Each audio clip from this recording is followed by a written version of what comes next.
Mac received early intervention. So that's that 0 to 3, because he's a kiddo that was born with Down syndrome. So we knew at the beginning that he would need services. Again, I'm talking 6 years later. Now I'm using these words. But when the people called to say, hey, we want to come and do an assessment, I about freaked. I didn't know what they were talking about, who told them. I thought it was a whole like a thing.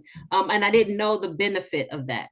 My Mhm. point to this is when you get occupational therapy, physical therapy, behavioral I mean, they call it developmental therapy.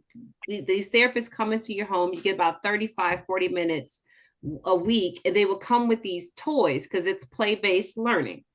Um, it was right before COVID, and they would say, can he do whatever the function was with the toy? Well, in all fairness, it's kind of like with school. If you introduce a toy or a topic and then you take it away, when does the child get to practice it? Right, to practice learning. And so Jessica Sensory Sitters really took the time to kind of help me figure out like how to introduce what toy and when, and then what it allows the learning function to kind of come afterwards. I really I will be calling you, Jessica. I'll be calling you. like absolutely. And so It's a lot of families that, I've been having, excuse me for you off, a lot of families I've been speaking with that definitely need some one-on-one sensory because sensory is it. I have a squish ball at my desk. Where's it at? mm-hmm, Right here. mm-hmm, I'm mm-hmm, always squishing and I squish in my car because to be real honest with you, I think I'm a little bit on the spectrum too. mm-hmm. Mm-hmm. Mm-hmm. Yeah, I would say all yeah, but but whoever knew, like I'm a kid of the 70s, they didn't call them sensory toys. They were just toys. They didn't say, but now if you go into an Amazon cart, everything in there you can put in autism toys and they break out all these things. And so where I was going with this is can Debra, let's start with you since we're there. In regards to, you mentioned the day program for Jason and Mhm. the structure that happens in your day, in your week. How how do you communicate what the structure is going to look like to Jason? Do you all plan it out on a Sunday, or is it the same every week? And then what happens if there's a change in the structure? So, sometimes it's planned because my life is sometimes so helter skelter with having to help families, which I have a hard stop at 7:15 because a parent just called me and they need me. And so sometimes that shifts, and sometimes I have to take him to his godmother's house, but it's not really a big shift. But Jason's his whole being is just so cool. He has his dad's characteristics. So I'm the one that's always and cussing and everything, but he is just so easygoing. But that took time of developing and redirecting and things like that. So to your point, we do kind of have a routine that we do, but we shift from that routine. But it's a conversation. Okay, Jason, we getting ready to go here, and he happy when we get ready to go because it's usually someplace fabulous anyway. He like to put on clothes and go and dance and go with me to help families, and we go to restaurants and things like that. And everything is a life skill for me with Jason. Every single thing is a teaching moment. But the redirection of, and sometimes, things can be going really well and he's just in a bad mood. But our kids just don't know how to articulate it.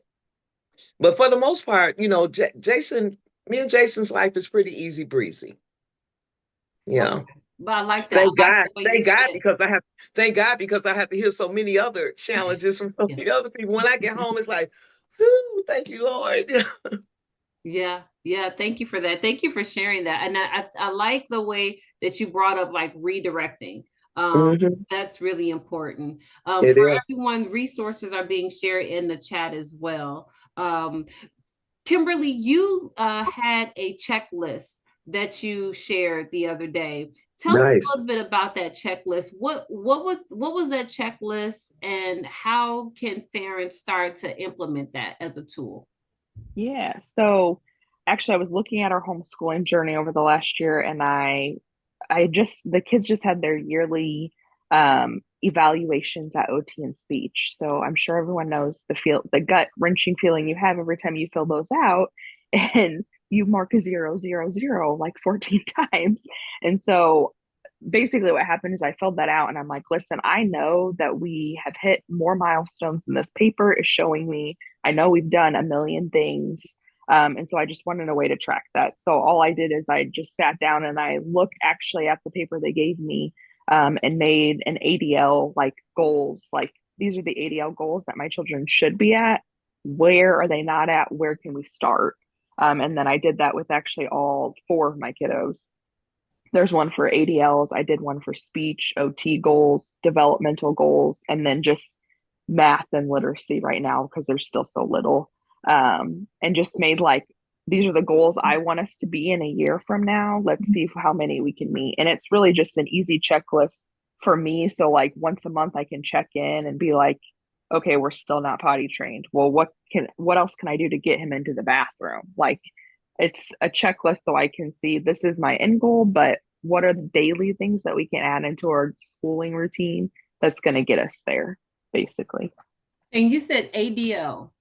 Yeah, so ADLs are like our activities of daily living. So like our brushing our teeth, our going to the bathroom, changing our clothes, taking a bath, things that, neurotypical children, and I have a neurotypical child now. So and he's my third one. So I have the two on the spectrum are actually my older ones. And now that I have him, he just like opens his mouth and lets me brush his teeth. And it's the craziest thing in the world. And so some of those things that I feel like sometimes get taken for granted is actually one of the reasons we started to homeschool because my two boys struggle with the simple like taking a bath, going to the bathroom on their own, eating. My 8-year-old drinks only pediatric shakes. He doesn't eat real food. And so those things that are basic human functions, sometimes we actually incorporate those into our homeschool day too, because long term, yes, I want them to, go to the moon one day if they want to, but I mean, how cool is it going to be to go to the moon if you can't, you need to be able to function. Yes, exactly. And so I just wanted a way to incorporate those into our schooling day. So we just made a checklist, is basically what we did.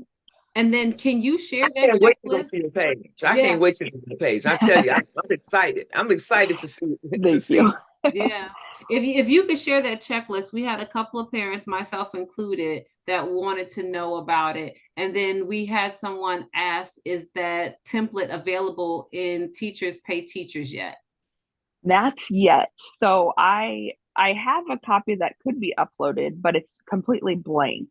And so my thought, and I could go ahead and upload that one and then maybe come up with a more detailed one.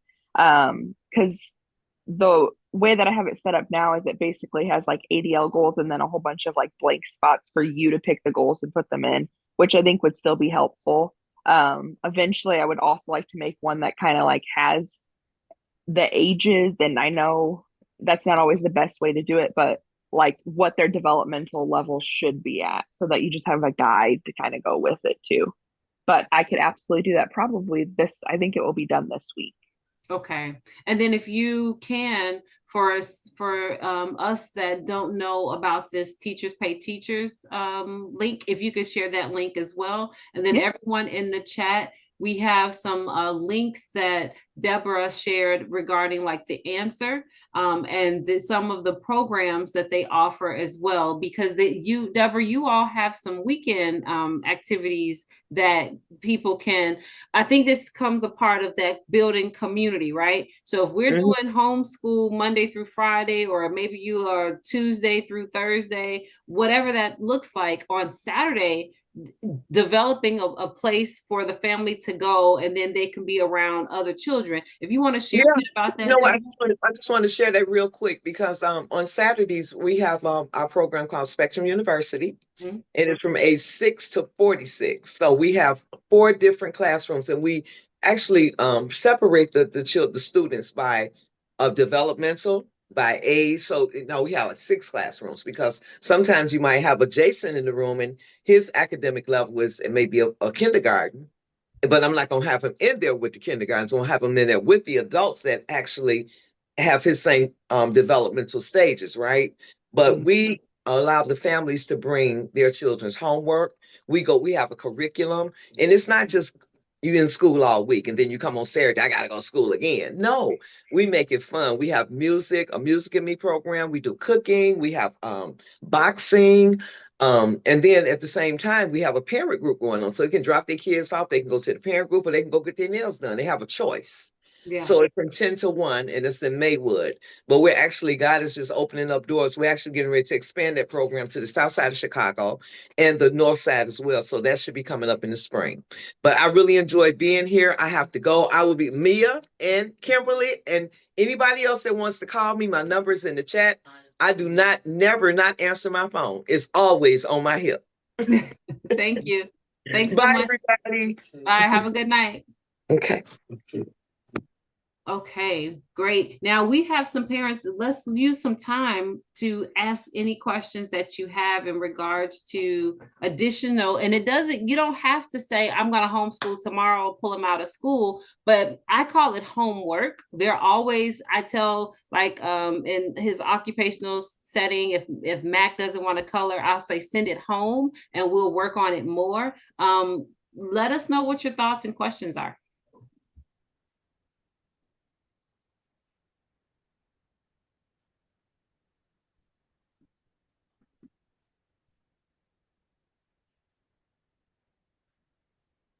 Okay. All right, Kimberly, thank you for putting that. So everyone in the chat, the teachers pay teachers information is in the chat that Kimberly has there with the links in it.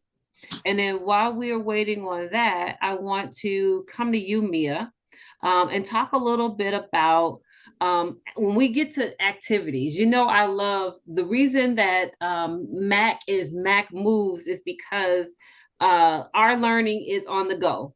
If you put him in front of a table 2 years ago and pulled out anything that looked like remotely like you wanted him to sit there for more than 10 minutes, he was having a whole thing. Now we've gotten through that where he will sit for 10 minutes and then we have to take breaks. But you have a lot of activities that you've incorporated in the learning plan for you and your family. Tell us a little bit about what some of those things are and why you started to do that. So that's why we have Adventures in Neo, because I call them adventures. Mm-hmm. And so I like doing, and I also think that Neo kind of worked better with the activities part. So Neo rides horses, Neo swims, and then my youngest son is the athlete, so he's the basketball player. But we use all of those activities to incorporate into the homeschool.